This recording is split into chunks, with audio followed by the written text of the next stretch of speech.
जो लोग श्राद्ध पक्ष का अनुष्ठान नहीं करते हैं, क्या उन लोगों को मुक्ति नहीं मिलती फिर?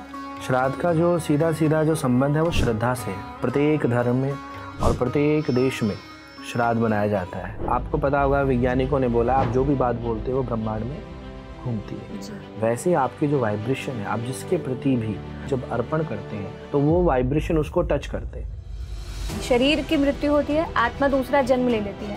तो जब आत्मा दूसरा जन्म ले लेती है तो हम जो अभी उनके निमित्त जो श्राद्ध कर रहे हैं, तो फिर वो उस आत्मा को शांति की क्या जरूरत है? कि संसार में मृत्यु से वही व्यक्ति डरता है जिसको अत्यंत मोह है। इस संसार के अंदर कोई भी चीज़ आपको बड़ी सरलता और सहजता से अगर कोई दे सकता है तो केवल एक ही व्यक्ति है, माँ।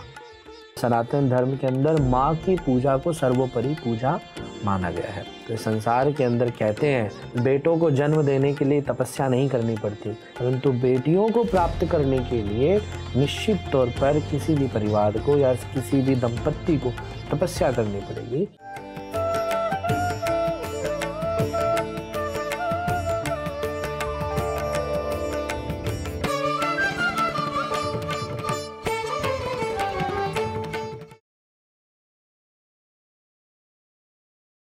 नमस्कार, मैं नम्रता बहुत बहुत स्वागत करती हूँ आप सभी का हमारे कार्यक्रम गुरु संगम में। दर्शकों, आज हम इस कार्यक्रम में चर्चा करने वाले हैं श्राद्ध के ऊपर। जन्म और मृत्यु प्रकृति का नियम है। यदि हमने इस पृथ्वी पर जन्म लिया है तो हमारी मृत्यु होना भी तय है, लेकिन ये मृत्यु हमारे शरीर की होती है, हमारी आत्मा की नहीं। लेकिन फिर भी हम मृत्यु के पश्चात अपने पितरों के लिए श्राद्ध करते हैं। तो ये श्राद्ध क्यों मनाए जाते हैं? श्राद्ध के पीछे क्या वैज्ञानिक कारण छिपा है? इसके साथ ही श्राद्ध के पश्चात नवरात्रि का पावन पर्व मनाया जाता है। तो ये नवरात्रि का पावन पर्व क्यों मनाना शुरू किया गया, किसने शुरू किया, आदि विषयों पर आज हम चर्चा करने वाले हैं। और इन विषयों पर हमें जानकारी देने के लिए आज इस कार्यक्रम में हमारे साथ मौजूद है मेवाड़ धर्म के प्रमुख शंकराचार्य पीठ से श्री श्री रोहित गोपाल भैया जी महाराज। तो चलिए बिना देर किए कार्यक्रम को आगे बढ़ाते हैं और स्वागत करते हैं महाराज जी का। महाराज जी, बहुत बहुत स्वागत है आपका हमारे कार्यक्रम में। जी महाराज जी, बहुत सारी चर्चा करनी है आज आपसे, लेकिन सबसे पहले हम जैसे अभी श्राद्ध पक्ष चल रहे हैं तो सबसे पहले श्राद्ध पे ही आपसे जानना चाहूँगी कि जैसे श्राद्ध पक्ष में हम अपनी पितरों के मोक्ष के लिए कई तरह के अनुष्ठान करते हैं, लेकिन ये प्रथा केवल भारत में और हिंदू धर्म के लोगों में ही मनाई जाती है। तो जो लोग श्राद्ध पक्ष का अनुष्ठान नहीं करते हैं, क्या उन लोगों को मुक्ति नहीं मिलती फिर? देखिए, आपने जो प्रश्न किया है वो निश्चित तौर पर आज के तत्कालीन परिवेश में बहुत आवश्यक है। सबसे पहले तो श्राद्ध का जो विषय है उसको समझना चाहिए कि श्राद्ध है क्या। श्राद्ध का जो सीधा सीधा जो संबंध है वो श्रद्धा से है। श्रद्धा ही श्राद्ध है और श्राद्ध ही श्रद्धा है। जो लोग हमारे पूर्वज हैं, जो चले गए हैं, हम उनके प्रति अपनी जो श्रद्धा व्यक्त करते हैं उसी को ही श्राद्ध कहा गया। दूसरी बात, आपने पूछा है कि क्या दूसरे धर्मों में या दूसरे देशों में श्राद्ध बनाया जाता है या नहीं बनाया जाता। अगर वो नहीं बनाते तो क्या उनके पितरों का मोक्ष मुक्ति होता है कि नहीं होता? पर ऐसा नहीं है। देखिए, प्रत्येक धर्म में और प्रत्येक देश में श्राद्ध बनाया जाता है। श्राद्ध का जो संबंध है वो हमारे पितरों से है, जो हमारे फोर फादर्स हैं, जो चले गए हैं या जिनसे हमारा ब्लड रिलेशन था, उनके साथ में संबंध है। चाहे वो ईसाई हो, ईसाई भी अपने चर्च में जाकर अपने पूर्वजों के नाम से फूल रखते हैं, उनके लिए एक अच्छा स्थान बनाते हैं, एक अच्छा खासा अमाउंट अपना उनके प्रति इन्वेस्टमेंट करते हैं और चर्च में जाके उनके नाम की कैंडल जलाते हैं। भगवान तो है ही हैं, परंतु वो अपने जितने भी आसपास, चर्च के आसपास आपने देखे होंगे जो कब्रें बनी हैं, उन पर जाकर अपनी श्रद्धा को व्यक्त करते हैं। उनके नाम से कहीं पर भी उनको कोई चेयर बनानी है, आप चर्च में गए होंगे कभी, अगर गए होंगे तो सुना है कि चेयर पे लिखा होता है ये उसके पिता के नाम से या उसकी स्मृति में या उसकी स्मृति में। तो वो भी एक प्रकार से कहीं ना कहीं अपना डेडिकेशन है या दान पुण्य है अपने पितरों के लिए। मुस्लिम संप्रदाय में आप देख लीजिए, वो भी रोज़े में या फिर जब भी उनका अनुष्ठान आते हैं, जो भी आते हैं, तो वो चाहे वो अकबर को याद करने के लिए रोज़े रख रहे हैं, चाहे वो अलाउद्दीन को याद करने के लिए रोज़े रख रहे हैं, या किसी को भी याद रखने के लिए जो उनके पेरेंट्स हैं या फिर जो उनके फोर फादर्स हैं, जिनको वो अपना मानते हैं या जिनको अपना पितृ मानते हैं। बस ठीक है, एक लैंग्वेज आपको चेंज हो गई है। सिख धर्म में गुरु गोविंद सिंह जी को याद करते हुए सारे काम किए जाते हैं, भंडारे किए जाते हैं, लंगर लगाए जाते हैं। तो वो क्या है, वो सब भी एक तरीके से पितरों का स्मरण ही है। तो हमारे यहाँ पर बस ये है कि एक विशेष समय, हमारे सनातन धर्म में हर एक चीज़ मुहूर्त, आपका ओरा, आपका वाइब्रेशन, समय, स्थिति, परिस्थिति, मौसम, ये सारी चीज़ें ध्यान में रखकर सारे काम किए जाते हैं। तो जिस समय अभी जो समय चल रहा है, जो श्राद्धों का समय चल रहा है, इस समय क्या होता है कि जो मादा कौवा होती है वो इस समय गर्भवती होने का कगार पे होती है या गर्भवती होती है मान लीजिए, तो उसको एक पौष्टिक आहार चाहिए होता है, अत्यंत पौष्टिक आहार चाहिए। यानी कह सकते हैं कि आप दूध से बनी हुई चीज़ें जिसमें प्रोटीन बहुत ज़्यादा होते हैं, तो उन कौवों को या संतुष्ट करने के लिए, और आपको ध्यान होगा कि हमारे यहाँ पर 2 वृक्ष हैं, पीपल और बड़ जी। ये दोनों वृक्ष कभी भी आपने किसी को लगाते हुए नहीं देखा होगा या बीज बोते हुए नहीं देखा होगा। ये अपने आप ही आपकी टैंकी पे उग जाते हैं, कभी पार्कों में उग जाते हैं या बड़ी बड़ी जगहों पे उग जाते हैं, और सबसे ज़्यादा ऑक्सीजन भी आपको पता होगा कि इसमें से निकलती है। तो हमारे ऋषि मुनियों ने इस विषय को ध्यान में रखते हुए ये रखा कि क्यों ना जो मादा कौवा है उसके भोजन की व्यवस्था कर दी जाए, जिससे वो अत्यधिक शुद्ध भोजन करे। जो बड़ और पीपल के ऊपर जो एक हम लोग बरबंटे कहते हैं या बेर जैसा कुछ लगता है, उसको ये कौवा, मादा कौवा ग्रहण करती है, और जब अत्यधिक प्रोटीन खाती है तो जहाँ पर भी उस बीज को ये अपने मल के द्वारा त्याग करती हैं, वहीं पर ही बड़ पीपल पेड़ लग जाते हैं। तो बड़ और पीपल पेड़ों की अत्यधिक आवश्यकता होने के कारण जो हमारे ऋषि मुनि हैं उन्होंने ये डिसाइड किया कि क्यों ना हम श्राद्ध को, श्रद्धा का जो भाव हम प्रकट कर ही रहे हैं, इससे जोड़ दिया जाए, ताकि जो मादा कौवा है वो जब भी प्रोटीन खाए, यानी जो भी हम लोग कुछ ना कुछ निकालते हैं गौ माता के लिए, श्राद्धों के अंदर हम गौ माता के लिए, कौवों के लिए, पक्षियों के लिए, सबके लिए कुछ ना कुछ निकालते हैं, परंतु विशेष रूप पर हमारे ऋषि मुनियों ने ये कहा है कि जो कौवों को श्राद्ध के अंदर जो भोजन कराएगा उसे निश्चित तौर पर जो प्रकृति परमात्मा जिसको आप सब मानते हैं या हम लोग मानते हैं, उसका आशीर्वाद मिलेगा, और उस बड़ पीपल को देखकर हमें हमारे पितरों की याद आएगी कि हमारे पितरों ने कोई ना कोई श्राद्ध किया होगा जिसके कारण से ये बड़ पीपल लगा है। इसके साथ में एक आध्यात्मिक जो रीज़न जो है, हमारे शास्त्रों और पुराणों ने इसको किस तरीके से, ये तो आज की जनरेशन को एक समझाने के लिए हम लोगों ने, मैंने आपको दृष्टांत दिया है, परंतु इसका आध्यात्मिक रीज़न भी बहुत बड़ा है। हमारे शास्त्रों में श्राद्ध कहते हैं कि जिस व्यक्ति ने या जिस घर के अंदर श्राद्ध नहीं होता है, उसके घर के परिवार या जो भी सदस्य हैं उनका मोक्ष मुक्ति नहीं हो सकता है, वो भूखे रहते हैं या वो असंतुष्ट रहते हैं। देखिए हमारे यहाँ पे पितरों का जो निवास बताया गया है, शायद ही अधिकतर लोगों को नहीं पता होगा, पितृलोक है, और पितृलोक भी है जो है चंद्रलोक में। जो चंद्रमा जो आप देखते हैं उस चंद्रलोक को ही पितृलोक कहा गया। आपने देखा होगा कि पहले पुराने के जो व्यापारी लोग होते थे, उनकी जो गद्दियाँ होती थी वो सफ़ेद होती थी। वो जब भी व्यापार करने जाते तो सफ़ेद कपड़े पहन के जाते थे। व्यापार से संबंधित कोई भी काम करते थे तो श्वेत पहनते थे। उसका रीज़न था कि ताकि हमें पितरों का आशीर्वाद मिले, क्योंकि चंद्रमा सफ़ेद है और पितरों का जो स्वरूप बताया वो भी सफ़ेद बताया, वाइट बताया। उसका कारण ये है कि सात्विक, जो आपके पितर हैं वो अत्यंत सात्विक हैं, इतने सात्विक हैं कि वो सिर्फ आपकी भावनाओं को समझते हैं। आप उन्हें जो भी श्रद्धा से अर्पण करते हैं, जैसे आपने पिंडदान के लिए आपको पता होगा, जैसे जो पिंडदान करते हैं उस पिंडदान का भी आपने देखा होगा सफ़ेद होता है। वो श्वेत इसलिए कि सात्विक और श्रद्धा, वो सिर्फ आपका भाव समझ पा रहे हैं, वो ग्रहण कर रहे हैं नहीं कर रहे हैं ये छोड़ दीजिए, वो आपके भाव को देखकर कि मेरे बच्चे या मेरी संतान मुझे याद करके कितना एक सात्विक भाव में जीवन जी रहे हैं, इनके घर में कलेश नहीं है। अधिकतर लोग श्राद्ध तो बना रहे होते हैं परंतु कलेश कर रहे होते हैं घर के अंदर। तो जैसे वो कलेश कर रहे होते हैं, उनके जो एनर्जी है, जो एक ऊर्जा है जो पितरों की या जो उसके परिवार लोग, जैसे ही वो ऊर्जा उसको देखती है घर के अंदर कि कलेश हो रहा है, तो और भी उनके घर के अंदर जो नेगेटिव एनर्जी है वो फैलने लग जाती है। अगर कोई व्यक्ति श्राद्ध अगर कर रहा है या श्राद्धों को मानता है, तो सबसे पहला उसका नियम है कि श्राद्धों के समय वो अपने घर में किसी भी प्रकार से कोई भी कलेश, लड़ाई झगड़े, कोई भी नेगेटिव ऐसी चीज़ें, नॉनवेज खाना, शराब पीना, ऐसा कोई भी काम ना करे जिससे कि वो जो सफ़ेद रंग होता है उस पर एक छोटा सा भी आप कुछ डालेंगे तो दाग हो जाएगा।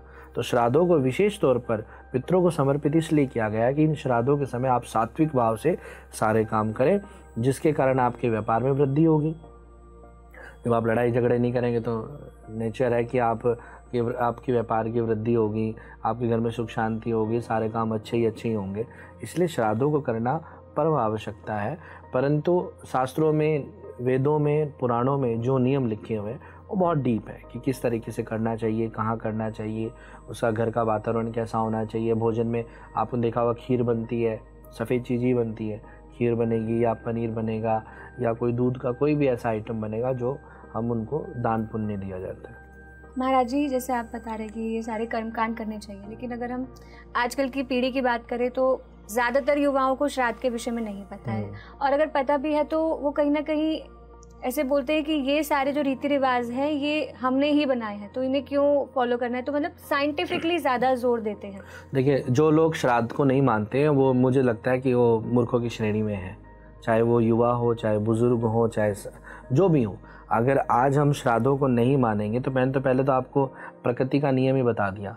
अगर हम लोग श्राद्धों को नहीं मानेंगे, उनके प्रति श्रद्धा को व्यक्त नहीं करेंगे, तो आपको भारत में ही नहीं पूरी दुनिया में कहीं पर भी आपको ये बड़ पीपल देखने को नहीं मिलेंगे। प्रकृति धीरे धीरे नष्ट होती चली जाएगी। पशु पक्षियों के जो भी नियम बताए हमने, गाय को रोटी देने के लिए नियम क्यों बताए? कहते हैं हम हिंदू हैं, हिंदुओं का सबसे प्रथम धर्म है कि गाय को पहली रोटी और आखिरी रोटी कुत्ते को खिलाना। हमारे यहाँ पे जीव मात्र की संरक्षण का ध्यान में रखते हुए हमारे ऋषि मुनियों ने प्रत्येक चीज़ की बड़ी गंभीरता से व्यवस्था करी है। हमारे ऋषि मुनि अंधविश्वास को फॉलो नहीं करते, ना ही हम लोग करते। हमारे शंकराचार्य पीठ है या जो भी है, जो अधिकतर है, वो कभी भी अंधविश्वास को फॉलो नहीं करती कि आप अपाहिज होकर आप सिर्फ धर्म के भरोसे बैठ जाओ, धर्म अपने आप खाने को देगा। हमारे यहाँ पे पुरुषार्थ को जन्म दिया गया है। हमारे शास्त्रों ने और पुराणों ने पुरुषार्थ को जन्म दिया है कि पुरुषार्थ के कारण आपको सारी चीज़ें प्राप्त होंगी, चाहे वो आपकी योग्यता है कि आप कितनी उस चीज़ को पहचान सके या कितना वहाँ तक आप जा सके। तो श्राद्ध करना कितनी, आप देखिए ना, लॉजिकल कितनी अच्छी बात है। अगर मान लो कोई लड़का नहीं मान रहा है कि मैं श्राद्ध नहीं मानता हूँ, परंतु वो माने तो उस समय उसे क्या करना होगा? सात्विक भोजन करना होगा, जो उसके लिए, उसकी हेल्थ के लिए बहुत अच्छा है। उसे लड़ाई झगड़े नहीं करने होंगे, घर के अंदर जो कलेश नहीं करने होंगे। उसे शांति से व्यवहार करना होगा अपनी पत्नी के साथ, अपने बच्चों के साथ में, अपनी माँ के साथ में। फिर जब वो श्राद्ध करेगा तो अपने दादा दादी को या परदादा दादी को जब याद करेगा तो उसको अपने माँ बाप भी सामने दिखेंगे कि मैं, जो हमारे यहाँ पे एक कोई विदेशी बहुत अच्छे लेखक है, उन्होंने बड़ी सुंदर बात करी थी कि वो जो भारत आए, भारत से जब विदेश गए तो उन्होंने एक बड़ी सुंदर लेख लिखा है, मैं नाम भूल गया, कि धन्य है वो भारत की भूमि, धन्य है वो भारत की भूमि जहाँ पर जीते जी तो लोगों का सम्मान करते हैं, माता पिता का सम्मान करते ही करते हैं, उन्हें अपने साथ रखते हैं, परंतु धन्य है वो भूमि जहाँ पर मरने के बाद भी अपने पेरेंट्स को, अपने माता पिता का सम्मान करके उन्हें भोजन कराते हैं।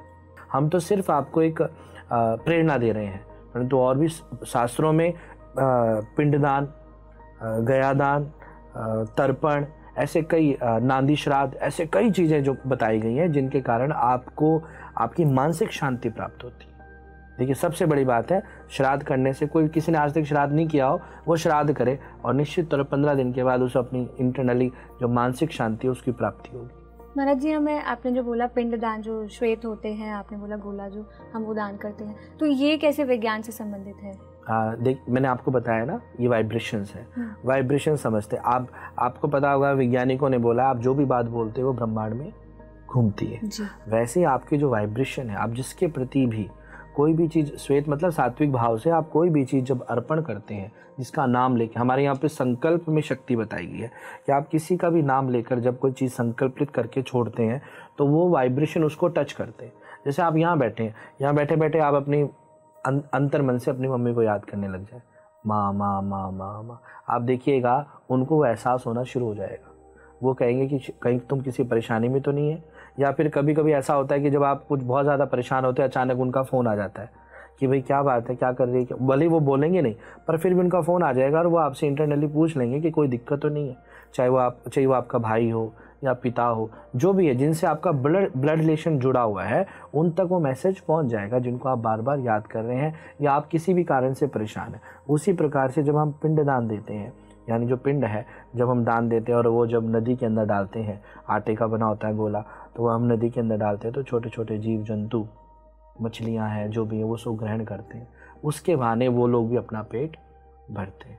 तो इसके कारण से वो जो आपके पितृ हैं, जो भी आपके परिवार के लोग हैं, वो संतुष्ट होते हैं कि हमारे बच्चों के पास इतना धन है कि वो खुद के लिए नहीं जी रहे हैं, वो दूसरों के लिए भी जी रहे हैं। तो वो एनर्जी वहाँ पर ट्रांसफ़र होती है और निश्चित तौर पर आपका कल्याण होता है। महाराज जी, एक प्रश्न मेरे मन में उत्पन्न हुआ कि जैसे हम ये कहते हैं हिंदू धर्म में कि जब किसी व्यक्ति की मृत्यु होती है, शरीर की मृत्यु होती है, आत्मा दूसरा जन्म ले लेती है। तो जब आत्मा दूसरा जन्म ले लेती है तो हम जो अभी उनके निमित्त जो श्राद्ध कर रहे हैं, तो फिर वो उस आत्मा को शांति की क्या जरूरत है? देखिए, पहली बात तो जब कोई भी व्यक्ति मरता है, बड़ी गंभीर बात बताने जा रहा हूँ, जब भी कोई व्यक्ति मरता है तो पहले वो प्रेत बनता है, प्रेत योनि में जाता है। प्रेत योनि में जाने के बाद अगर उसके परिवार के लोग उसे पॉजिटिव एनर्जी ट्रांसफ़र नहीं करे, मैं आपको आपकी भाषा में बात करता हूँ कि अगर पॉजिटिव एनर्जी उसको ट्रांसफ़र नहीं करे तो वो प्रेत बनकर ही भटकता रहता है, उसको दोबारा जन्म नहीं मिलता या दूसरी योनि नहीं मिलती।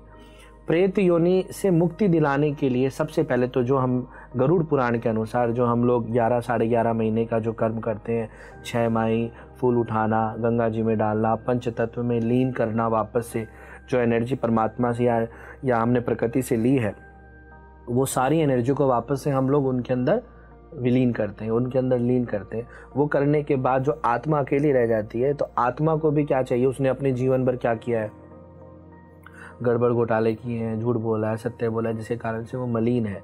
मैंने आपको बताया ना, पितृ होंगे तो वो कैसे होंगे, पावन पवित्र होंगे, बिल्कुल श्वेत होंगे, जिनके ऊपर कोई दाग नहीं है, तब जाकर वो कहीं पर पितृ योनि में जाते हैं और चंद्रलोक यानी पितृलोक में रहते हैं। परंतु उससे पहले हम लोग एक प्रेत होते हैं, हम प्रेत योनि के अंदर भटकते रहते। कहते हैं ना, किसकी फलाने की आत्मा भटक रही है, तो उसका मतलब वो पितृ नहीं है, वो प्रेत है। भागवत जी के अंदर बड़े अच्छे से इसका विस्तार पूर्वक वर्णन किया गया है।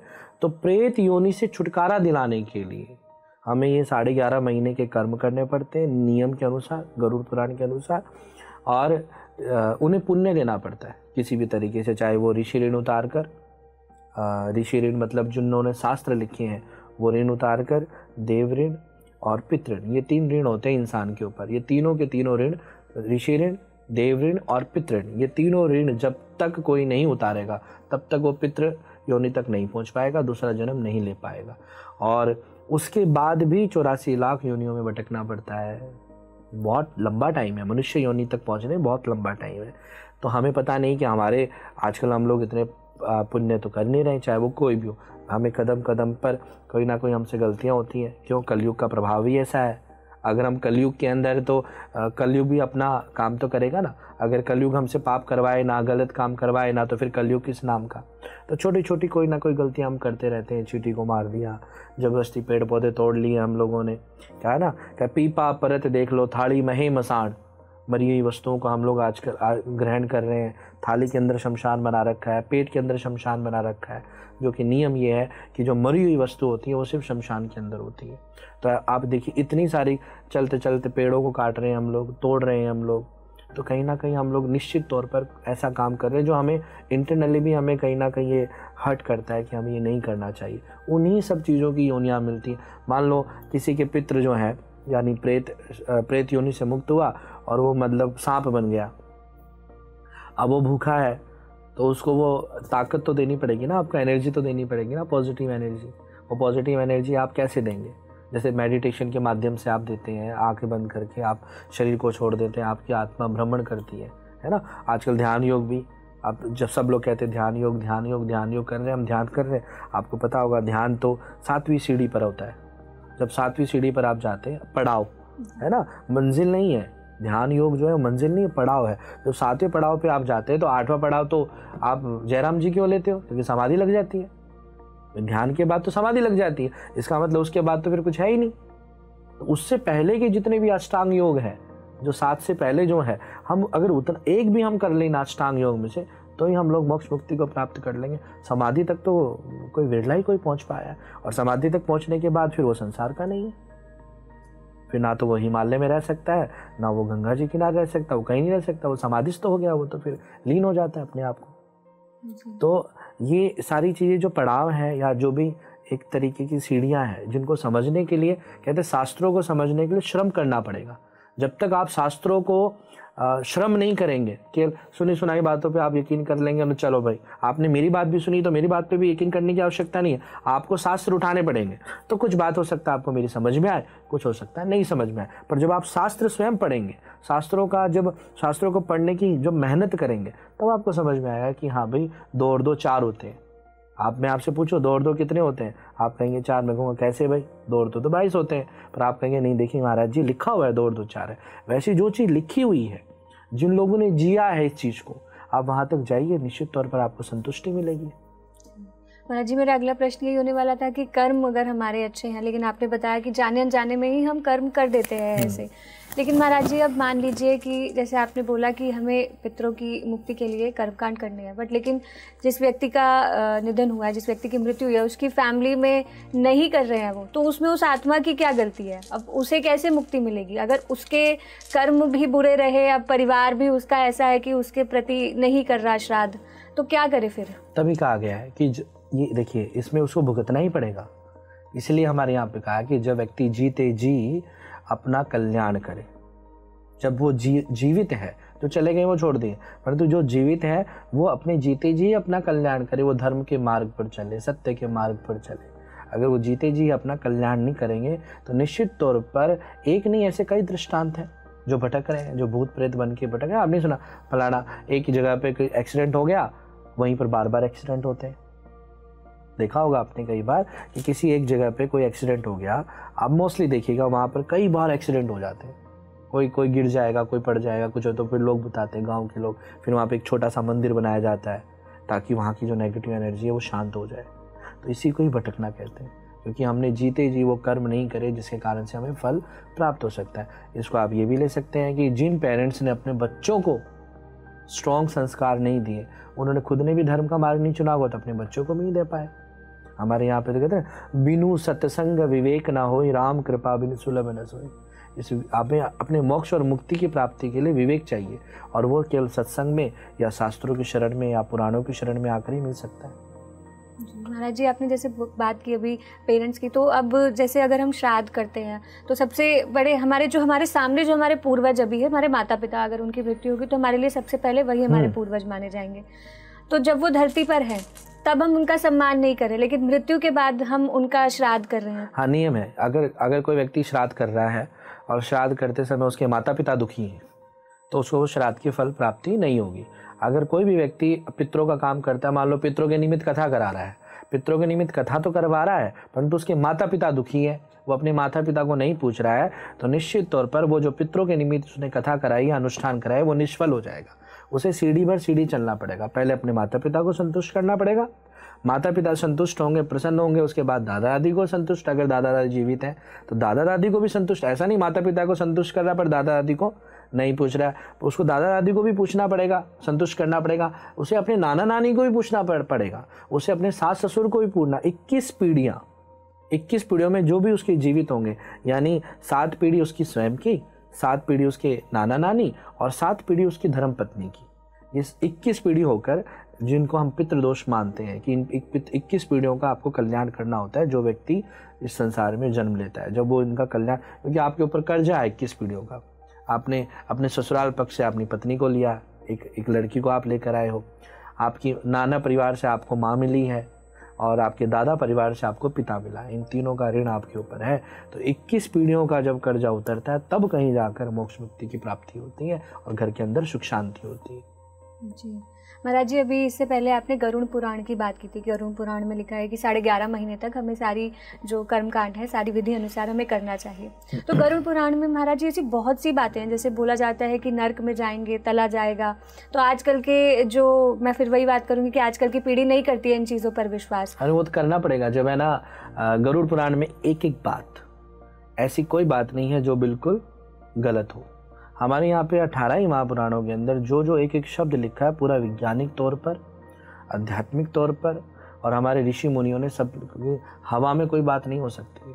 आज 20 साल पहले अगर आप हमें कोई ये कहता भारत के अंदर कि एक ऐसा फ़ोन आएगा कि जिसमें से सब लोग इधर से उधर देख के बात कर लेंगे, उस लैंडलाइन फ़ोन को हम देखकर 20 साल पहले कोई हमें ये कहता तो हम यकीन नहीं करते। तो इसका मतलब ये नहीं है कि वो चीज़ सत्य नहीं है। उल्लू जो है, उल्लू को सूरज नहीं दिखता, उल्लू सूरज की तरफ आंखें नहीं खोल सकता। और उल्लू से पूछा जाए कि तुमने सूरज को देखा, तो उल्लू कहेगा कि जी नहीं, सूरज नाम की तो कोई चीज़ ही नहीं है, क्योंकि उसको वो दिख नहीं रहा है। तो वैसे ही ये ज़रूरी नहीं है कि जिस जनरेशन को या जिस व्यक्ति को इन चीज़ों के बारे में नहीं पता या वो इसमें जीना नहीं चाहते तो वो चीज़ कहीं पर स्थिर नहीं है। निश्चित तौर पर है। अभी कैलाश मानसरोवर की बात चल रही थी, कैलाश मानसरोवर के आसपास इतनी सुंदर वातावरण या वहाँ पर ऐसी कौन सी एनर्जी है जो उनको ऊपर नहीं चढ़ने देती है। बाकी सब जगह माउंट एवरेस्ट पर लोग चढ़ गए पर कैलाश मानसरोवर पर नहीं चढ़े। अब हम लोगों ने जो हमारे शास्त्र कहते हैं कि कैलाश मानसरोवर पर भगवान शिव के ऊपर चंद्रमा और चंद्रमा के हाथ में अमृत कलश है। इस पूरे ब्रह्मांड का सबसे अनमोल जो रत्न है 14 रत्नों में से वो अमृत कलश है और वो अमृत कलश कैलाश मानसरोवर पर भगवान शिव के हाथों में है। तो उसकी जो सिक्योरिटी इतनी हाई सिक्योरिटी है कि आज तक कोई भी उस पर नहीं चढ़ पाया। जो कि माउंट एवरेस्ट है वो काफ़ी छोटा है और नीचे है, पर फिर भी उसकी जो सिक्योरिटी है वहाँ पर एनर्जी जो जिस तरीके से काम कर रही है वो किसी को चढ़ने नहीं देती। पर अब कोई कहे नहीं हम तो नहीं मानेंगे, जाकर दिखा दो। जो जनरेशन नहीं मानना चाहती इस बात को या इनको ढोंग कहना चाह रही है या झूठ कहना चाह रही, वो कैलाश मानसरोवर पर चढ़ के दिखाओ। ये तो हमारे सामने प्रत्यक्ष ही है। हो सकता है वैकुंठ में आप नहीं जा पा रहे हो या ब्रह्मलोक में नहीं जा पा रहे हो या पितृलोक में नहीं जा पाओगे या चंद्रलोक में नहीं जा पाओगे, सूर्यलोक में नहीं जा पाओगे, परंतु कैलाश मानसरोवर पर तो जा सकते हो। वहीं पर चढ़ के दिखा दो कोई। अब कई लोग अभी कमेंट्स शुरू हो जाएंगे कि महाराज जी आप मर के आ चुके हैं क्या। नहीं, हम यकीन करते हैं अपने शास्त्रों और पुराणों के ऊपर। जिन लोगों ने ये बातें लिखी है वो इस चीज़ को अनुभव करके आ चुके हैं, वो आज भी जीवित है। हमारे यहाँ पर आज भी वेद व्यास जी जीवित है, निश्चित तौर पर अमर है, अमरता को प्राप्त है। वशिष्ठ जी अमरता को प्राप्त है। ऐसे कई लोग हैं जो अमरता को प्राप्त है, जिन्होंने ये अनुभव किया है कि ये सारे काम होते। सतोपंथ के मार्ग में स्वर्ग की सीढ़ी सीधी जाती है, कोई जाकर दिखाए उससे आगे। सिर्फ आप 3 सीढ़ियों तक जा सकते हैं, दर्शन कर सकते हैं, आगे नहीं बढ़ सकते। वो एनर्जी आपको आगे जाने नहीं देगी। तो ये सारी चीज़ें जो है श्रद्धा का विषय है। नहीं मानने वाले का कोई उत्तर नहीं है, उसका कोई किंतु परंतु नहीं है। तो जनरेशन को चलो ठीक है वो मत माने आध्यात्मिक तौर पर अच्छे कर्म तो कर सकती है जनरेशन। भाई आप श्रद्धा तो रख सकते हैं अपने पितरों के निमित्त। ये जो 15 दिन आपको दिए गए हैं, चलो कुछ मत करो, पर इन 15 दिनों में तो आप ये संकल्प ले लें कि हम अपने माता पिता को किसी प्रकार से कोई कष्ट नहीं देंगे, हम अपने दादा दादी को किसी प्रकार से कोई कष्ट नहीं देंगे। कोई भी देखिए ना, वृद्धाश्रम क्यों निर्माण हो रहे हैं? इसी कारण से हो रहे हैं ना कि श्राद्ध नहीं बन रहे उन घरों में। आप पूछिए जो भी वृद्धाश्रम के अंदर हुआ, आपने कभी श्राद्ध बनाया अपने घर में? क्या आप अपने बच्चों को दिखाया कि देखो अब मैं अपने सास ससुर को या अपने दादा दादी को याद कर रही हूँ? निश्चित तौर पर वहाँ पे कोई ना कोई कमी रही होगी। हमारे सनातन धर्म के जितने भी उत्सव है या त्यौहार है या जितने भी नियम उनका पालन नहीं करते, तभी आपको वृद्धाश्रम में जाकर धक्के खाने पड़ते हैं। मैं बच्चों की कभी भी गलती नहीं मानते हम लोग। आप डेफिनेटली पेरेंट्स की गलती होती है कि कहीं ना कहीं उन्होंने ऐसे संस्कार नहीं दिए हैं जिसके कारण से वो उनकी रेस्पेक्ट नहीं कर पाते। कहीं ना कहीं वो इतने मोह में फंस गए अपने बच्चों के कि सब कुछ 1 सेकंड में सब कुछ उनके नाम कर दिया, क्योंकि वो कभी सत्संग में नहीं गए होंगे। बिनु सत्संग विवेक रावी राम कृपा बिनु सुलभ न सोई। अगर पेरेंट्स सत्संग में जाएं तो उन्हें पता रहे भैया हमें उतना ही देना है जितना आवश्यक है, हमें अपने हाथ काट के नहीं देना है, हमें हमारा घर हमारे नाम पर ही रखना है, हमें ऐसा कोई काम नहीं करना है कि हमें दूसरों के सामने हाथ फैलाने पड़े। तो ये सारे नियम कहाँ सिखाए जाते हैं? क्या सत्संग के अंदर ये सारे नियम सिखाए जाते हैं? फिर जब पूरा जीवन दुखी हो लेते हैं फिर आपको वृद्धाश्रम चाहिए या फिर आपको कोई बाबा चाहिए। और यही काम अगर आप बचपन में अपने बच्चों को समझाना शुरू कर दें, संस्कार देना शुरू कर दें, देखिए दिया हुआ कभी भी संस्कार विफल नहीं होता है, निष्फल नहीं होता है। वो एक ना एक दिन बढ़कर पेड़ बनता ही बनता है। तो निश्चित तौर पर कहीं ना कहीं कमी जो है वो पेरेंट्स की होती है। जो पेरेंट्स वृद्धाश्रम में जा रहे हैं उन्होंने कहीं ना कहीं कमी छोड़ी होगी, जिसके कारण अगर वो मजबूती से आज भी सामना करें, अगर मान लो आज भी अगर उन्होंने जितने पेरेंट्स हैं अगर उन्होंने अपने बच्चों के नाम पे कोई प्रॉपर्टी कर दी है तो केस लड़े। क्यों वृद्धाश्रम जा रहे हैं? मजबूती से लड़ना चाहिए उन्हें केस। अपने समाज को एक आईना दिखाना चाहिए कि अगर जाए तो बेटा बहू घर से जाए, माँ बाप क्यों जाए अगर माँ बाप की संपत्ति है तो ये कारण भी निश्चित तौर पर हम ही बढ़ावा दे रहे हैं इन वृद्धाश्रमों को। तो महाराज जैसे आपने बच्चों के संस्कारों की बात करी, तो ये बच्चों के संस्कार आपने जैसे बोला कि सत्संग बहुत ज़रूरी है, लेकिन इसके साथ साथ कैसे हम नहीं सुनते हैं बच्चे आजकल के सत्संग में नहीं जाना पसंद करते हैं, उनको बोरिंग लगती है चीज़ें। तो बचपन से ही शुरू से ही बीज अगर बोया जाएगा तभी हो पाएगा। तो कैसे अभी हम कैसे प्रेरित करें? देखिए रामायण, महाभारत, शिव महापुराण, जितनी भी आप कथाएं हैं जहाँ वहाँ जाने के बाद जो आप कथाएं सुनते हैं वो सारी कथाएं आपके जीवन से रिलेटेड करती हैं। आप रामचरितमानस जब पढ़ेंगे तो आपको राम जी का चरित्र सुनाई देगा। तो जब रामचरित्र सुनाएंगे, बचपन से आप अपने बच्चों को सुनाओगे तो वो देखेंगे, अरे देखो राम जी ने अपने माता पिता के लिए क्या त्याग कर दिया, अपने माता पिता को तनिक भी दुख नहीं दे पाए और राम स्वयं दुखी हो गए। कहते हैं दशरथ कौशल्या जैसे मात पिता अब भी मिल जाए, पर राम सा पुत्र मिले ना जो आज्ञा ले वन को जाए। परंतु अगर जिसने रामचरितमानस अपने पोता पोती को या अपने बच्चों को पढ़ाई है या समझाई है, आज की तारीख में इतने सारे ग्रंथों का निर्माण करने का कारण क्या रहा? वेद व्यास जी को ऐसा कौन सा क्या चीज़ मिल जाएगी कि उन्होंने इतने सारे ग्रंथ लिखे? निश्चित तौर पर वो आपके और मेरे जैसे लोगों के लिए लिखे कि हम कोई ऐसी गलती ना करें जिससे हमारे माता पिता को कष्ट मिले, हमारे परिवारों के अंदर लड़ाई झगड़े हों, हमारे यहाँ पर महाभारत का युद्ध। अगर महाभारत अगर किसी ने पढ़ी होगी या महाभारत जिसने सुनी होगी तो उसके जीवन में कभी महाभारत युद्ध हो ही नहीं सकता है। वो आपस में लड़ाई करेंगे नहीं, उनको पता है कि महाभारत होने का कारण क्या है। पर लोग आजकल ये कहते हैं कि महाभारत घर में रखेंगे तो कलेश होगा, तो महाभारत होगी। हाँ, ऐसा नहीं। देखिए, महाभारत तो बहुत बड़ा महाकाव्य है।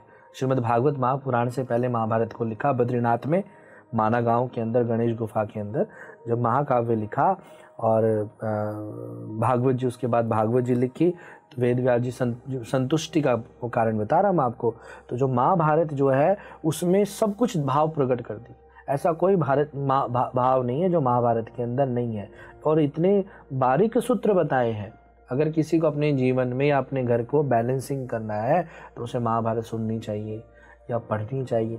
नहीं तो कोई बात नहीं, टीवी पर तो देख ही सकते हैं। तो टीवी पर देखने से भी आपको एक आधी महाभारत तो समझ में आ जाएगी, आधी आप पढ़िए।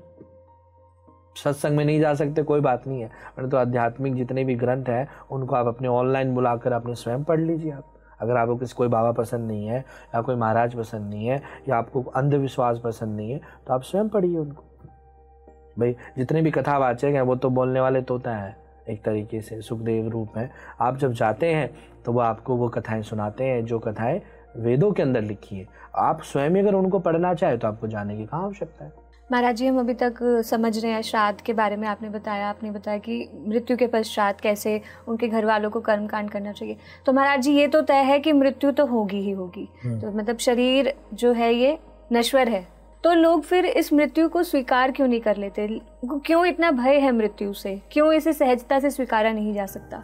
फिर हम लोग वहीं पहुंच जाएंगे। देखिए, कबीर जी ने बड़ी सुंदर बात कही है कि जग डर पे मरणते मेरे मरण आनंद, मिलिए भेटिए प्रेम से तब परमानंद। कि जब तक व्यक्ति को उस परम आनंद की प्राप्ति नहीं होगी तब तक वो मृत्यु से भयभीत होगा, और उस परम तत्व के आनंद की प्राप्ति के लिए उसे निश्चित तौर पर अच्छे कर्म करने पड़ेंगे। इस संसार में मृत्यु से वही व्यक्ति डरता है जिसको अत्यंत मोह है, आसक्ति है, अपने बच्चों से, अपनी संपत्ति से, अपने घर से, अपनी गाड़ी घोड़ों से या अपनी दुनिया से, यानी जिससे भी उसको आसक्ति है या जिससे अत्यंत मोह है, वही व्यक्ति मृत्यु से डरेगा। अरे कहीं मैं मर जाऊंगा तो मेरा धन क्या होगा, अरे मैं मर गया तो मेरे बच्चों का क्या होगा, अरे मैं मर गया तो मेरी गाड़ियों का क्या होगा, मेरे बंगले का क्या होगा। जिस व्यक्ति को अपने किसी भी चीज़ से मोह और आसक्ति होती है वो लोग, सभी के सभी लोग मृत्यु से अत्यंत डरते हैं। परंतु ऐसा नहीं है। हमारे सनातन धर्म में ऋषि मुनियों ने यही तो बताया है कि हमें इस मोह और आसक्ति को एक समय के बाद, कहते हैं जब आप 50 से या 52 से क्रॉस कर जाते हैं तो आपको धीरे धीरे अपनी जिम्मेदारियों से मुक्ति प्राप्त करनी चाहिए। अपने लिए आपको उतना ही रखना चाहिए जिससे आपका बाकी का जीवन व्यापन हो सके। आपको धर्म कर्म में लगना चाहिए, भगवान के भाव में लगना चाहिए, ताकि धीरे धीरे, सत्संग में क्यों जाते हैं, ताकि धीरे धीरे आपकी आसक्ति कम हो जाती है। कई लोग कहते हैं कि महाराज जी तो फलाना महाराज जी तो क्या नाम है, दूसरों को तो मोह माया से छुटकारा दिलाने की बात करते हैं और स्वयं गाड़ी घोड़ों में और उनमें फंसे जाते हैं। तो निश्चित तौर पर अगर वो फंस रहे हैं तो उनको भी यही दिन देखने पड़ेंगे कि जब मृत्यु आएगी तो वो भी तड़पेंगे, वो भी घबराएंगे। परंतु हमारे यहाँ पे संत देखिए, पूज्य श्री डोंगरे जी महाराज, राम सुखदास जी महाराज, जिन्होंने समाधियाँ ली हैं, जिन्होंने इस दृश्य को गले से लगाया है, कबीर जी महाराज, मीराबाई जो भगवान के अंदर ही समा गई शरीर, हमारे युधिष्ठिर जी जो भगवान के मार्ग पर पैदल चलते चलते स्वर्ग तक पहुंच गए। कारण क्योंकि आसक्ति नहीं है, युधिष्ठिर को आसक्ति नहीं है। 4 भाई उनके सामने चले गए, उनकी धर्मपत्नी चले गई, माँ चले गई, सब कुछ चले गए, और एक कुत्ते को लेकर वो स्वर्ग की तरफ जा रहे हैं। क्यों डर नहीं है कि मैं मर जाऊंगा, सारे मर गए, क्योंकि उनको आसक्ति नहीं है। बाकी सबको आसक्ति है। तो जब तक जीव को आसक्ति रहेगी तब तक वो डरेगा, पर उसने अंतिम समय भी आसक्ति को छोड़ दिया। कई लोग कहते हैं कि बहुत बीमार होते हैं, उन्हें क्या पता होता कि मेरा बेटा कहाँ है या कहाँ नहीं। उनकी जो एक जागृत अवस्था है ना, एक और एक सुषुप्त, एक जो दिख रही है हमें, एक तो वो अवस्था होती है और एक जो जागृत अवस्था होती है शरीर में होती है, और एक सुषुप्त अवस्था होती है। तो जो हमारी सुषुप्त अवस्था होती है वो सब कुछ दिखती है, वो आत्मा जो है सब कुछ महसूस करती है। तो उसने जो जो काम किए हैं, कहते हैं मन की गति से जो जो व्यक्ति ने काम किए वो सारे के सारे उसको भयभीत करते हैं। मन, उसका डर जो है मृत्यु का डर नहीं है, वो छूटने का डर है। बेटा छूट जाएगा, बेटी छूट जाएगी, बेटी का बाद में क्या होगा, बेटे का बाद में क्या होगा, इतना बड़ा व्यापार है कौन चलाएगा, वो डर है, मृत्यु का डर नहीं। मृत्यु तो आनी है उसको। तो इसलिए अगर कोई व्यक्ति चाहता है कि वो मृत्यु के भय से मुक्त हो जाए तो उसे मोह और आसक्ति को समाप्त करना पड़ेगा। पर क्या महाराज जी सांसारिक जीवन जीते हुए हम ये मोह से मुक्ति पा सकते हैं? इसके लिए तो फिर हमें संन्यास लेना होगा। नहीं, संन्यास, राजा जनक को देखिए आप, राजा जनक तो राजा है, और राजा जनक राजा होते हुए अष्टावक्र गीता के अंदर अष्टावक्र जी महाराज ने स्पष्ट रूप से कहा ना कि आप संसार में रहते हुए भी आप कर्म तो संसारिक कर रहे हैं, परंतु अंतर मन से, कहते भगवान को दो चीज़ अति प्रिय है, सुमन और मन।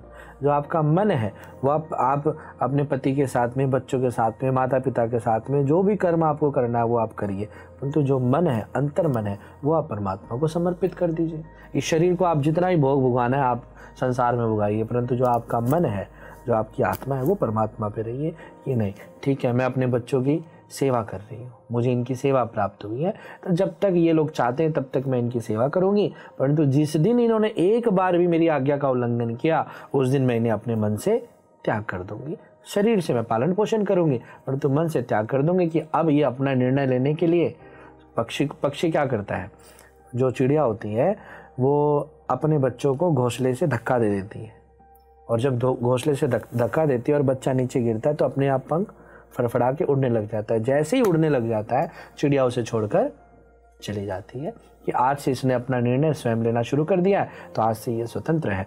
वैसे ही हमारे यहाँ पर भी अगर मोह से आपको मुक्ति, हमारे यहाँ पे स्वतंत्र छोड़ा नहीं जाता बच्चे को कि नहीं इसको लावारी छोड़ दिया जाए विदेशों जैसे, नहीं, उसका पालन पोषण किया जाता है, परंतु अंतर मन से आप उसका त्याग कर सकते हैं, मोह से दूर हो सकते हैं, आसक्ति से दूर हो सकते हैं, ताकि आपकी दुर्गति ना हो।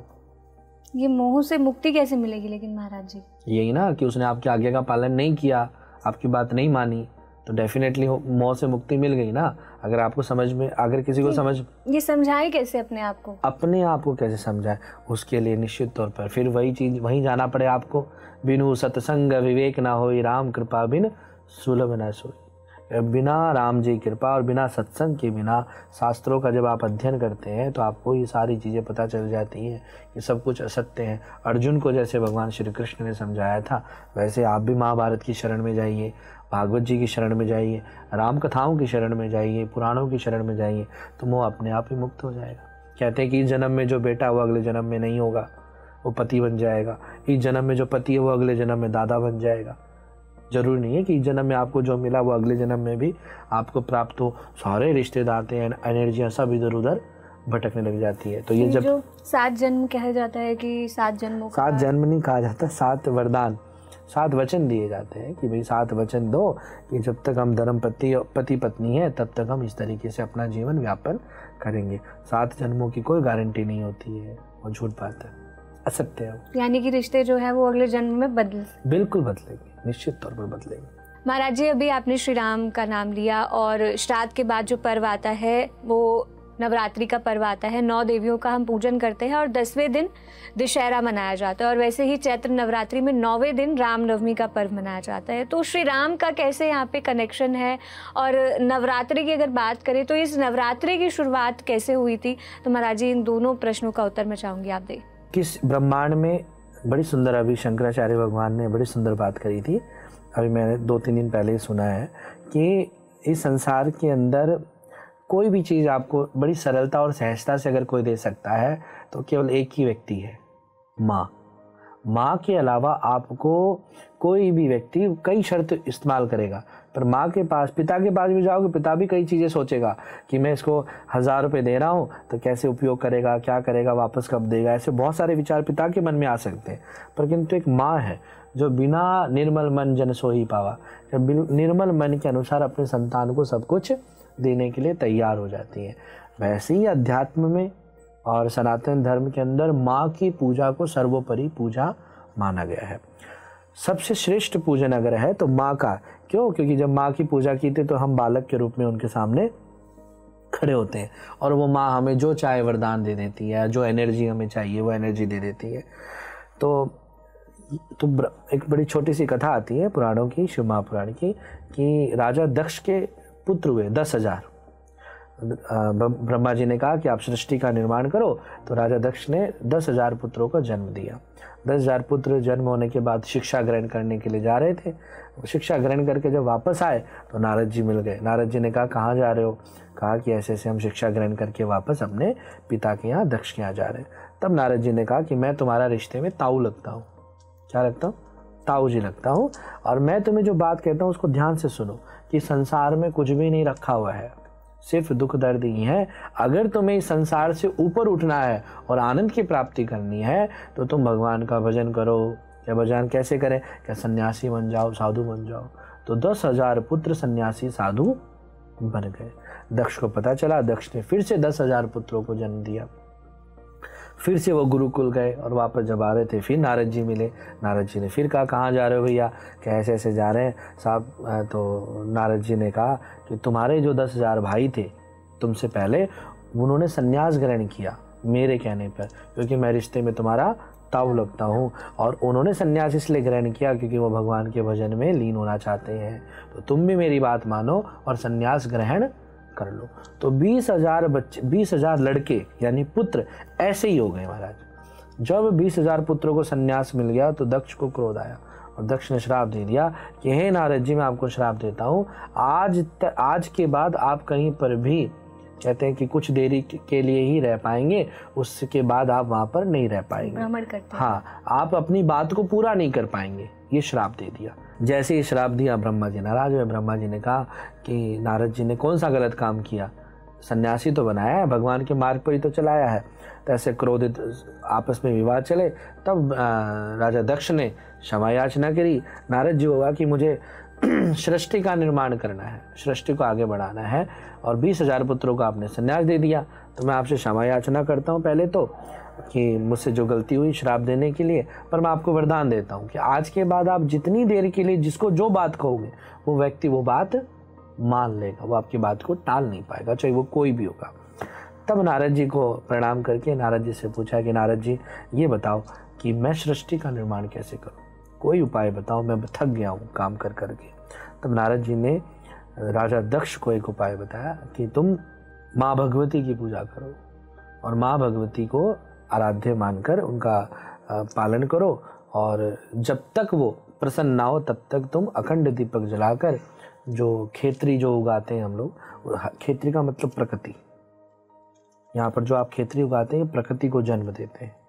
तो खेतरी का मतलब पृथ्वी हम बेटी के रूप में मानते हैं। तो जो खेतरी होती है मूल रूप से पूजा ही उसकी होती है नवरात्रों के अंदर। मैं आपको आगे बताता हूँ। फिर जैसे दक्ष ने ये बात कही, नारद जी ने दक्ष को कही, दक्ष अपने कनखल में विराजमान हो गए हरिद्वार में और पूजा करते रहे। पर जिस दिन वो पूजा करते उसी दिन एक देवी प्रकट होती, उनको आशीर्वाद देती। ऐसे करते करते 9 दिन तक पूजा हुई और 9 देवियों ने उनको एक साथ दर्शन दिए। तब राजा दक्ष ने प्रणाम किया। 9 देवियों ने पूछा, हे राजा दक्ष तुम क्या चाहते हो? तब राजा दक्ष ने कहा कि मैं चाहता हूँ कि आप मेरे घर में बेटी के रूप में जन्म लें और इस संसार की वृद्धि में आप वरदान दें। तब तीनों 9 देवियों ने वरदान दिया कि हम तुम्हारे घर में एक साथ शक्ति का रूप बनकर जन्म लेंगी, परंतु हमारी शर्त है कि हमारा विवाह भगवान शिव के साथ में करवाना और कभी भी शिव का अपमान मत करना। अगर तुमने शिव का अपमान किया तो सब कुछ तहस नहस हो जाएगा। ये शर्त रखकर 9 देवियों ने एक साथ पहली बेटी इस ब्रह्मांड की माता सती के रूप में राजा दक्ष के घर में जन्म लिया। इसलिए उस नवरात्रि को हम लोग चैत्र की नवरात्रि कहते हैं, नवमी मनाते हैं, है ना। और नवमी के दिन पहले घटना ये है। दूसरी घटना जो है कि नवमी के दिन भगवान श्री रामचंद्र का जन्म हुआ, इसलिए भी हम उस नवमी को मनाते हैं। पहली बार जो नवरात्रे बनाए गए हैं या नवरात्रे का अनुष्ठान किया है, वो अनुष्ठान राजा दक्ष ने किया है। तो इस संसार के अंदर कहते हैं कि बेटों को जन्म देने के लिए तपस्या नहीं करनी पड़ती, क्योंकि राजा दक्ष के 20,000 बच्चे हो गए, लड़के हुए हैं, परंतु तुमने कोई तपस्या नहीं करी। परंतु बेटियों को प्राप्त करने के लिए निश्चित तौर पर किसी भी परिवार को या किसी भी दंपत्ति को तपस्या करनी पड़ेगी, तब जाके उसके घर के अंदर बेटी होती है, या जिनके घरों में बेटी हो रही है, इसका मतलब पूर्व जन्म की कोई ना कोई तपस्या है जिसके कारण उनके घर में बेटी ने जन्म लिया है। जी महाराज जी, अभी आपने जब ये कथा बताई तो इसमें आपने बोला कि उन्होंने बोला था कि शिव का अपमान नहीं करना है और शिव से विवाह कराना है, लेकिन हम जो कथा सुनते हैं कि उन्होंने भगवान शिव का अपमान भी बाद में किया और वो विवाह भी नहीं करवाना चाहते थे। तो महाराज जी, जब उन्हें पता था तो फिर उन्होंने बाद में ऐसा क्यों किया? अभिमान, अत्यधिक जब अभिमान आ जाता है तो हम अपने किए हुए वादे भी भूल जाते हैं। व्यक्ति के सर के ऊपर चढ़कर अभिमान बोलता है। जब हमें बहुत ज़्यादा चीज़ें मिल जाती हैं, शक्तियाँ मिल जाती हैं, सम्मान मिल जाता है, तो हम अपने जो वादे हम लोगों ने किए हैं, हम उनको आज भी हम लोग ऐसे ही करते हैं कि हमने अगर किसी व्यक्ति से या मित्र से या अपने परिवार से या किसी रिश्तेदार से हमने कोई वादा किया है या कोई प्रॉमिस किया है, तो जब हमारे पास सब कुछ हो जाता है, हमारे पास इतना टाइम नहीं होता कि हम उससे मिल भी लें, तो वो सारे वादे धरे के धरे रह जाते हैं। तो अभिमान के कारण राजा दक्ष ने उस वचन का पालन नहीं किया, जिसके कारण उसका सर्वनाश हुआ। तो वैसे ही कभी भी जीवन में अभिमान अपने सर पे नहीं चढ़ने देना चाहिए। अगर अभिमान चढ़ा, चाहे वो कोई भी हो ब्रह्मांड में, अभिमान चढ़ते ही आपका विनाश प्रारंभ है। महाराज जी, जो नवरात्रे हैं वो साल में 4 बार मनाए जाते हैं, जिसमें से 2 तो हम प्रत्यक्ष रूप से मनाते हैं और 2 जो है वो हम गुप्त रूप से मनाते हैं। तो ये 2 प्रत्यक्ष और 2 जो है वो गुप्त रूप से क्यों मनाए जाते हैं? देखिए, गुप्त का मतलब नवरात्रि मतलब जो गुप्त है। ये गुप्त नवरात्रि इसलिए है कि माँ पार्वती की कृपा से 10 महाविद्याओं ने जन्म लिया। उन 10 महाविद्याओं से हम लोग संसारिक, मैंने कहा ना कि माँ से हम जो चाहे वो मांग सकते हैं, और माँ अगर प्रसन्न हो जाए तो बिना किसी शर्त के वो अतिशीघ्र हमें प्रदान कर देती है। तो गुप्त नवरात्रि जो है, जिन्हें आप तंत्र भी कह सकते हैं, कि तंत्र क्रियाओं के माध्यम से माँ भगवती को या तामसिक साधनाओं के माध्यम से 10 महाविद्याओं को प्रसन्न करके उनसे वरदान प्राप्ति करना, जिसमें कामाख्या, बगलामुखी, तारा देवी, मातंगी, ऐसे करके 10 महाविद्याएं हैं। तो इन दोनों गुप्त नवरात्रों में केवल वो लोग ही साधना करते हैं जो तंत्र से संबंध रखते हैं, या फिर जिन्हें लौकिक परलौकिक विद्याओं की जानकारी चाहिए, या जिन्हें एक ऐसी स्पिरिचुअल एनर्जी को महसूस करना है। कई लोग अपनी आनंद के लिए ये चीज़ को महसूस करना चाहते हैं, या फिर जिसको और भी आगे बढ़ना है अपनी साधना के मार्ग में, तो गुप्त नवरात्रों को वो लोग गुप्त रूप से ही पूजा पाठ करते हैं, किसी को दिखाते नहीं है। गुप्त नवरात्रों में की गई पूजा पाठ जितनी गुप्त होती है, जितनी गुप्त होगी उतने ही उसका फल आपको प्राप्त होता है। तो गुप्त नवरात्रि आप ये मान सकते हैं कि गुप्त नवरात्रि किन के लिए है? जो तामसिक प्रवृत्ति में रह सकते हैं या उसकी पूजा कर सकते हैं। ऐसा नहीं है, कई लोग सात्विक भाव से भी इसकी पूजा करते हैं, परंतु गुप्त रूप से पूजा करने को ही गुप्त नवरात्रि कहते हैं, जिसमें 10 महाविद्याओं की पूजा होती है जो तांत्रिक क्रियाओं में प्रयोग में लाते हैं। फिर दूसरा चित्र नवरात्रों में माँ भगवती को पहली बार राजा दक्ष ने प्रसन्न किया, इस कारण से नवरात्रि मनाए जाते हैं। 9 देवियाँ प्रकट हुई थी और माता सती ने जन्म लिया था। मूल कारण तो ये है। दूसरा, राम जी का जन्म हुआ था। कंप्यूटर की गणना के अनुसार 21 फरवरी 5115 ईसा पूर्व राम जी ने चित्र पक्ष की नवमी को जन्म लिया था, इसलिए इनको हम लोग नवमी उत्सव मनाते हैं, नवरात्रि मनाते हैं। शारदीय नवरात्रि ना, सर्दी में होते हैं, इस कारण से भी इसको शारदीय नवरात्रि कहते हैं। इस समय क्या हुआ था, ये दशहरा आप लोग इसलिए मनाते हैं क्योंकि नवरात्रि के 10वें दिन रावण को मारा गया था, इसलिए इस नवरात्रि को हम लोग मनाते हैं। भगवान ने 9 दिन तक तो पूजाएं करी, और 9 दिन तक राम जी ने ये तिथि भी इसलिए चयन करी ताकि 9 दिन तक माँ भगवती की कृपा और आशीर्वाद राम को प्राप्त होता रहे। और 10वें दिन 9 दिन की तपस्या ग्रहण करके, शक्तियाँ ग्रहण के 10वें दिन रावण को माँ की शक्ति से ही, किसी शक्ति से, प्रकृति की शक्ति से ही रावण को मारा गया। इसलिए दशहरे को हम लोग मनाते हैं। महाराज जी, अभी तक हमने आपसे बहुत सारी चर्चा की श्राद्ध के विषय में, आत्मा के विषय में, नवरात्रि के विषय में। अब मैं चाहूँगी महाराज जी कि आप हमारे दर्शकों को भी कोई संदेश दें कि कैसे वो अपने जीवन में, अपनी आध्यात्मिक यात्रा में आगे बढ़ सकते हैं। जितने भी जो भक्त लोग हैं या सनातन धर्म को मानने वाले लोग हैं या PMC के श्रोतागण हैं, उनको बस यही कहना चाहूँगा कि आप अपने जीवन में सात्विक भाव रखते हुए, प्रत्येक जीव के प्रति अपना समर्पण और दया भाव रखते हुए अपने जीवन को जिए तो निश्चित तौर पर आपको धर्म की गति क्या है या धर्म क्या है या धर्म से आनंद कितना मिल सकता है, इसकी प्राप्ति अवश्य रूप से होगी। जय श्री कृष्णा, जय राधे राधे। जय श्री कृष्ण महाराज जी, बहुत बहुत धन्यवाद आपका कार्यक्रम में जुड़ने के लिए। तो दर्शकों, आज इस कार्यक्रम में हमने चर्चा की श्राद्ध के ऊपर, नवरात्रों के ऊपर। श्राद्ध के पीछे का क्या आध्यात्मिक महत्व है, क्या वैज्ञानिक महत्व है, साथ ही नवरात्रे कब से मनाना शुरू किए गए, नवरात्रों में हमें क्यों देवियों का पूजन करना चाहिए, आदि विषयों पर हमने चर्चा करी। तो हम यही आशा करते हैं कि आप इस ज्ञान से अपने जीवन में आगे बढ़ेंगे। इस ज्ञान के माध्यम से आपको भी आपकी आध्यात्मिक यात्रा में आगे बढ़ने में मदद मिलेगी। आज के लिए बस इतना ही। अभी के लिए मुझे दीजिए इजाजत और आप देखते रहिए PMC हिंदी चैनल। नमस्कार।